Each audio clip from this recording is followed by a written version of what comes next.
Hello बच्चों, कैसे हो। ये लॉकडाउन में अब हम क्लास में नहीं पढ़ा पा रहे हैं, इसलिए हम ऑडियो से आपको पढ़ा रहे हैं। तो मैं यही चाहूंगी कि आप पढ़ाई में ध्यान दें और जैसे ही हम वीडियो भेज रहे हैं, कोई काम भेज रहे हैं, उसे आप समय से करेंगे।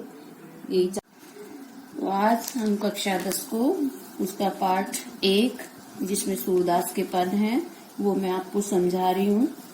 इसमें पहला पद है, इसमें बताया गया है सूरदास जी ने जब उद्धव श्री कृष्ण के पास से गोपियों को उनका योग संदेश देने के लिए आते हैं तो गोपियां बहुत परेशान हो जाती हैं और उद्धव को उलाहना देते हुए कहती हैं, उद्धव तुम ही अति बड़ भागी कि हे उद्धव तुम तो बहुत भाग्यशाली हो।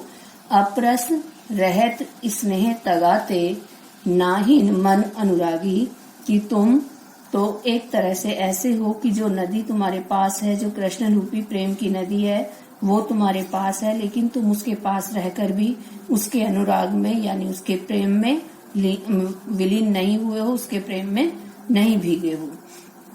पुर इन पात रहत जल भीतर तारस देही ने दागी। और तुम्हारी स्थिति तो ऐसी हो गई है जैसे कमल जो जल के अंदर रहता है और उसमें ही खिलता है, लेकिन उसके ऊपर पानी की एक भी बूंद नहीं रहती, क्योंकि उस पर पानी का मतलब एक भी कोई निशान नहीं पड़ता। इसी तरह से तुम भी ऐसे ही हो कि श्री कृष्ण के पास इतने पास रहते हुए भी तुम्हारे ऊपर उनके प्रेम का कोई असर नहीं हुआ है।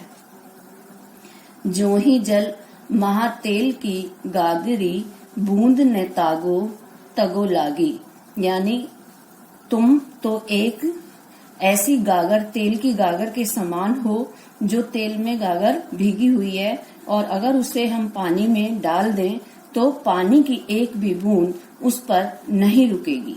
तो तुम भी ऐसे ही हो कि श्री कृष्ण के पास रहते हुए भी तुम उनके प्रेम से बहुत दूर हो। प्रीति नदी में पाँव ने बियरो दृष्टि ने रूप परागी।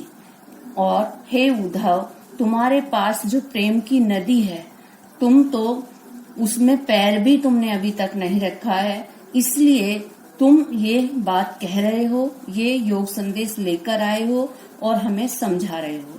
लेकिन हम गोपियां तो उस श्री कृष्ण के प्रेम में इतनी लीन हो गई हैं जैसे एक गुड़ में जो है चींटी होती है और वो उससे अगर गुड़ के अंदर चिपट जाए, लिपट जाए और उसके अंदर घुस जाए तो वह उससे कितना ही प्रयास करे तो वह गुड़ से दूर नहीं हो सकती।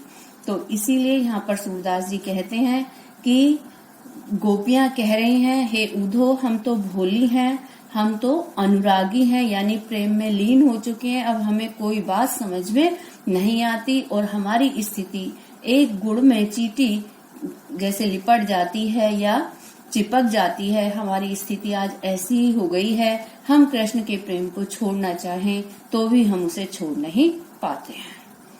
बच्चों, मैं समझती हूँ कि आपने इसे अच्छे से समझा होगा और अब आप इसे अच्छे से याद करेंगे और इसके संदर्भ सहित इसे लिखेंगे। थैंक यू बच्चों।